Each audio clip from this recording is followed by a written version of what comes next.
তুমি আমার সাথে মিথ্যা কথা বলছো। Please control yourself. কেন কেন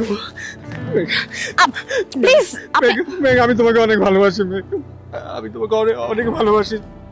চলো আমরা সাগর ওই পারে চলে যাবো, যেখানে আমাদের কেউ চিনবে না, শুধু তুমি আর আমি থাকবো।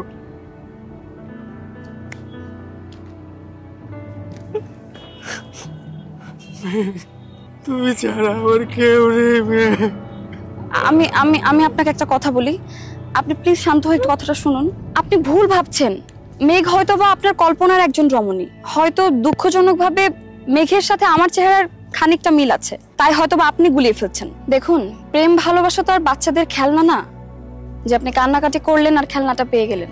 আপনি স্বাভাবিক জীবনে ফিরে আসুন, সুন্দরভাবে জীবনযাপন করুন। আপনি তো আমার মুখে শুনতে চাইছিলেন, তাই না? আমি মেঘ কিনা? আমি আপনাকে স্পষ্টভাবে আমার মুখে বলছি, আমি মেঘ না, আমি মিথিলা। আমি না জানি না মেঘ নামে আপনার জীবনে কেউ ছিল কিনা, আমি এটাও জানি না মেঘ আপনার কল্পনা কিনা। দেখুন, আপনার মতো আপনি জীবনযাপন করুন, আমি গেলাম, আপনি ভালো থাকুন।